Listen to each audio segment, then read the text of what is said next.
Hello friends, ఈరోజు ఈ వీడియోలో సీనియర్ ఇంటర్మీడియట్ లేదా 12th స్టాండర్డ్లో బైపీసీ అండ్ ఎంబైపీసీ చదివిన స్టూడెంట్స్ లేదా ఇప్పుడు చదువుతూ ఎగ్జామ్స్ రాయబోతూ ఉన్న students MBBS, BDS, AYUSH and veterinary కోర్సెస్లో మీరు అడ్మిషన్ పొందాలి అంటే ఖచ్చితంగా national eligibility cum entrance test అంటే నీట్ యూజీ 2026 ఎగ్జామినేషన్ కి అపీర్ అవ్వాల్సి ఉంటుంది. ఈ ఎగ్జామ్ మీకు మే మొదటి వారంలో కండక్ట్ చేయడం జరుగుతుంది. అయితే ఈ ఎగ్జామ్ కి మీరు అపీర్ అవ్వాలి అంటే ముందుగా registration and application form filling చేసి సబ్మిట్ చేయాల్సి ఉంటుంది. అయితే ఈ రిజిస్ట్రేషన్ అండ్ అప్లికేషన్ ఫిల్లింగ్ కి సంబంధించిన నోటిఫికేషన్ మనకి అతి త్వరలో రాబోతూ ఉంది కాబట్టి దానికి ముందుగా స్టూడెంట్స్ కొన్ని డాక్యుమెంట్స్ ని అప్డేట్ చేసుకోవాల్సి ఉంటుంది. దీనికి సంబంధించి స్టూడెంట్స్ కి అడ్వైజరీ అండ్ ఇన్స్ట్రక్షన్స్ అనే ఒక నోటిఫికేషన్ ని ఎన్టీఏ అఫీషియల్ వెబ్సైట్ లో రిలీజ్ చేశారు. ఈ సంవత్సరం ఎవరైతే ఫస్ట్ టైం నీట్ ఎగ్జామ్ రాయబోతూ ఉన్నారో ఆ స్టూడెంట్స్ ఈ నీట్ కి సంబంధించి లేటెస్ట్ అప్డేట్స్ చూసుకోవాలి అంటే గూగుల్ సెర్చ్ బార్ లో మీరు neet.nta.nic.in అని టైప్ చేసి ఎంటర్ చేస్తే ఈ పేజ్ మీకు ఓపెన్ అవుతుంది.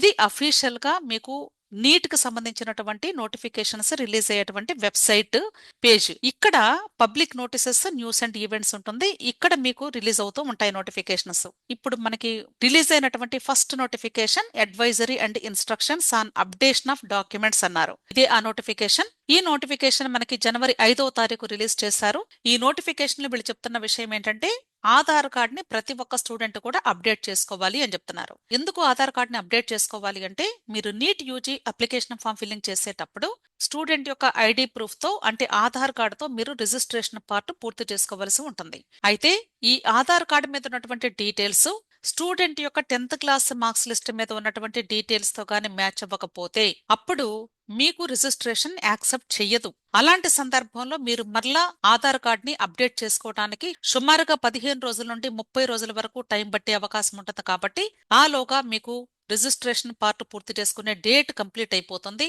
కాబట్టి ఈ నోటిఫికేషన్ ఇచ్చిన దాని ప్రకారంగా ప్రతి ఒక్క స్టూడెంట్ కూడా ఆధార్ కార్డ్ ని అప్డేట్ చేయించుకోండి. అప్డేట్ చేసుకోవడం అంటే మీనింగ్ ఏంటి? 10th క్లాస్ మార్క్స్ లిస్ట్ మీద student name, father name, date of birth ఎలాగైతే ఉంటాయో అదే మాదిరిగా ఆధార్ కార్డు మీద కూడా ఉండేలాగా మీరు మార్పించుకోవాల్సి ఉంటుంది. ఆల్రెడీ ఉంటే నో ప్రాబ్లం అండి. ఒకవేళ అంటే డిఫరెంట్ గా ఉంటే మాత్రం ఖచ్చితంగా మార్పించుకోవాల్సి ఉంటుంది. అలాగే స్టూడెంట్ యొక్క అడ్రస్ అంటే స్టూడెంట్ కి ఇప్పుడు నీట్ యూజీ ఎగ్జామినేషన్ రాసే మొదలు వీళ్ళు అడ్మిషన్ పొందేంత వరకు కూడా మీరు ఏ అడ్రస్ నైతే యూజ్ చేసుకోబోతూ ఉన్నారో ఆ అడ్రస్ ఎటువంటి మిస్టేక్స్ లేకుండా ఉండేలాగా జాగ్రత్తగా అప్డేట్ చేయించుకోండి. ఎందుకంటే రీసెంట్ గా మనకు డిస్ట్రిక్ట్స్ నేమ్స్ కూడా మారిపోయినాయి కాబట్టి బెటర్ ఏంటి అంటే ఇప్పుడు లేటెస్ట్ అడ్రస్ ఏదైతే ఉందో దాన్ని మీరు చేంజ్ చేయించుకోండి. అలాగే మోస్ట్ ఇంపార్టెంట్ ఏంటంటే స్టూడెంట్ యొక్క ఫోటో. స్టూడెంట్ ఫోటో చిన్న వయసులో తీయించుకున్నటువంటి ఫోటో అయితే ఖచ్చితంగా రీసెంట్ గా తీయించుకున్నటువంటి ఫోటోతో మ్యాచ్ అయ్యేలాగా చూడాలి. ఎందుకంటే నీట్ ఎగ్జామ్ రాసే ముందు స్టూడెంట్ ని ఫోటో తీస్తారు ఎగ్జామ్ హాల్లో కూడా. అక్కడ తీసినటువంటి ఫోటో ఆధార్ కార్డు మీద ఉన్నటువంటి ఫోటోతో మ్యాచ్ అవ్వాలి. ఒకవేళ మ్యాచ్ అవ్వకపోతే ఎగ్జామ్ కి అలో చెయ్యరు. ప్రతి ఒక్క స్టూడెంట్ 100% ఎంతమంది స్టూడెంట్స్ అయితే నీట్ యూజీ ఎగ్జామ్ రాయాలి అనుకుంటున్నారో అంతమంది కూడా ఆధార్ కార్డ్ ని జాగ్రత్తగా చెక్ చేసుకోవాల్సి ఉంటుంది. నెక్స్ట్ యూడిఐడి కార్డ్ అన్నారు. యూడిఐడి కార్డ్ ఎవరికి అంటే డిజేబుల్డ్ క్యాండిడేట్స్ కి అంటే పిహెచ్ కేటగిరీ స్టూడెంట్స్ ఎవరైతే ఉన్నారో వాళ్ళకి యూడిఐడి కార్డు ఉంటుంది. అది వ్యాలిడ్ అండ్ రీసెంట్ కార్డ్ అయి ఉండాలి. ఈ కార్డు మీద వ్యాలిడ్ డేట్ ఎంతవరకు ఉంది అనేది జాగ్రత్తగా చెక్ చేసుకోండి. అంటే వ్యాలిడ్ కార్డ్ అయి ఉండాలి. అలాగే ఒకవేళ రెన్యూవల్ అవసరమైతే రెన్యూ కూడా చేయించుకొని రెడీగా పెట్టుకోండి. అలాగే కేటగిరీ సర్టిఫికేట్ అన్నారు. EWS, SC, ST, OBC, NCL. So ఈ కేటగిరీలో ఎవరైతే స్టూడెంట్స్ ఉన్నారో వాళ్ళు తప్పనిసరిగా మీ కేటగిరీకి సంబంధించినటువంటి లేటెస్ట్ క్యాస్ట్ సర్టిఫికేట్ తీసుకోండి. ఇక్కడ ఈడబ్ల్యూఎస్ అంటే ఎకనామికల్లీ వీకర్ సెక్షన్ క్యాండిడేట్స్ అని అర్థం. అంటే ఓసీ కేటగిరీలో ఎవరికైతే 8 లక్షల కంటే తక్కువ సంవత్సర ఆదాయం ఉంటుందో వాళ్ళకి ఈడబ్ల్యూఎస్ కేటగిరీలో సర్టిఫికెట్ ఇస్తారు. సో ఈ రిజర్వేషన్ కలిగినటువంటి స్టూడెంట్స్ లేటెస్ట్ గా తీసుకున్నటువంటి ఈడబ్ల్యూఎస్ సర్టిఫికెట్ మీరు సబ్మిట్ చేయాల్సి ఉంటుంది. అలాగే SC, ST category students already మీరు ఇంతకు ముందు తీసుకున్న సర్టిఫికెట్ అయినా పర్లేదండి, కాకపోతే ఎటువంటి మిస్టేక్స్ లేకుండా ఉండేలాగా చూసుకుంటే బెటర్. అలాగే ఓబీసీ, ఎన్సీఎల్ అన్నారు. ఇక్కడ బీసీలో మనకి స్టేట్ వైడ్ తీసుకుంటే సబ్ కేటగిరీస్ ఉంటాయి. ఏబిసిడిఈ అని ఉంటాయి. అయితే నీట్ ఎగ్జామ్ అప్లికేషన్ లో ఈ సబ్ కేటగిరీస్ వర్తించవు. అన్ని సబ్ కేటగిరీస్ ని కలిపి ఓబీసీ అంటారు. ఎన్సీఎల్ అని ఇచ్చారు అంటే నాన్ క్రీమీ లేయర్ అని అర్థం. అంటే ఏ ఓబీసీ కేటగిరీ స్టూడెంట్ యొక్క పేరెంట్ యొక్క ఆదాయము 8 లక్షల కంటే తక్కువ ఉంటుందో సంవత్సర ఆదాయము, ఆ స్టూడెంట్స్ కి మాత్రమే ఓబీసీ ఎన్సీఎల్ సర్టిఫికెట్ ఇస్తారు. ఒకవేళ ఓబీసీ కేటగిరీ స్టూడెంట్ వాళ్ళ తల్లిదండ్రుల యొక్క ఆదాయం 8 లక్షల కంటే ఎక్కువ ఉంటే వాళ్ళకి ఓబీసీ ఎన్సీఎల్ సర్టిఫికెట్ ఇష్యూ చెయ్యరు. వాళ్ళ పేరెంట్స్ యొక్క ఆదాయం 8 లక్షల కంటే ఎక్కువ ఉంటే మాత్రం వాళ్ళు ఓసీ కేటగిరీ క్రిందే వస్తారు.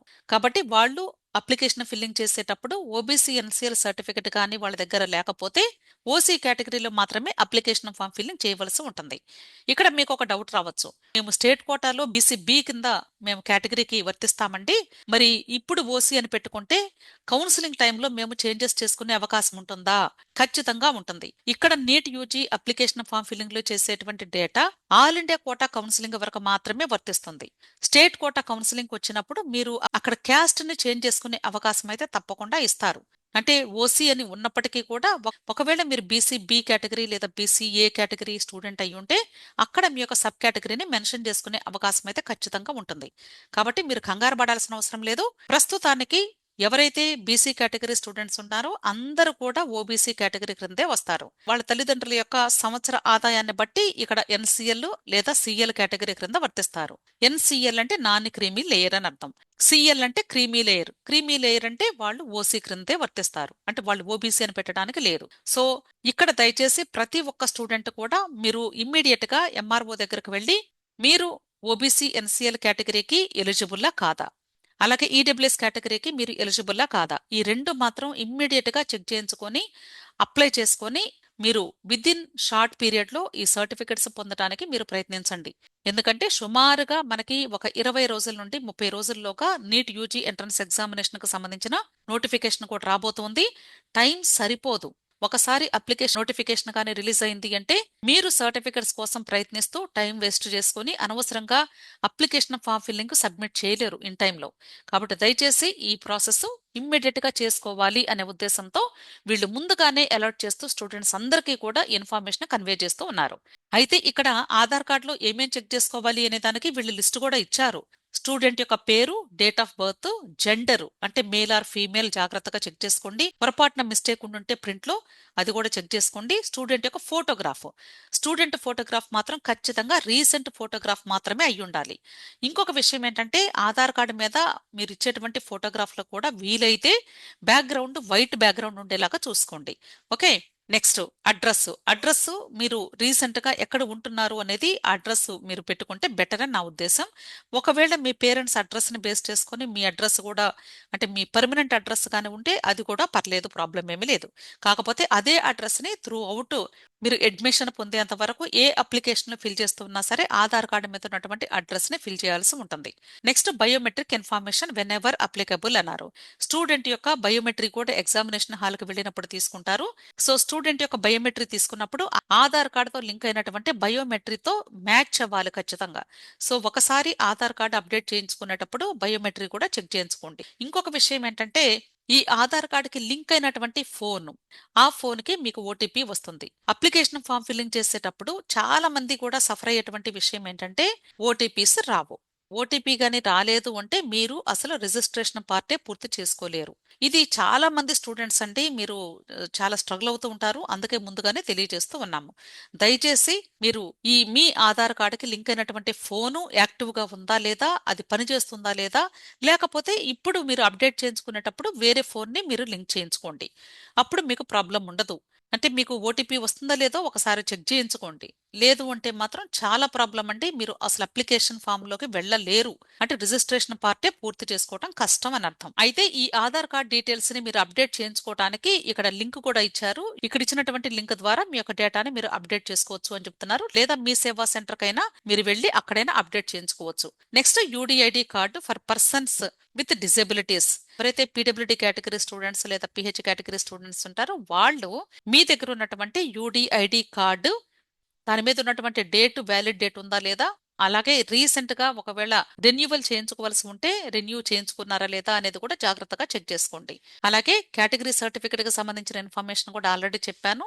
దయచేసి మీరు ఈ కేటగిరీ సర్టిఫికెట్స్ అని మాత్రం ఇమ్మీడియట్ గా మీరు ఎంఆర్ఓ దగ్గరికి వెళ్ళి అప్లై చేసుకుంటే బెటర్. ఓకే, సో ఇంకా ఏదైనా డౌట్స్ ఉంటే కానీ తప్పకుండా వీడియో క్రింద కమెంట్ సెక్షన్ లో కమెంట్ చేయండి. అలాగే మీకు ఈ నీట్ యూజీ 2026 ఎగ్జామినేషన్ కు సంబంధించి తర్వాత జరగబోయే కౌన్సిలింగ్స్ కు సంబంధించి మీకు ఎటువంటి గైడెన్స్ కావాలి అన్న టెలిగ్రామ్ గ్రూప్ ఉంది. టెలిగ్రామ్ గ్రూప్ లింక్ నేను వీడియో క్రింద డిస్క్రిప్షన్ లో ఇస్తూ ఉన్నాను. ఆ గ్రూప్ లో జాయిన్ అవ్వడానికి ప్రయత్నించండి.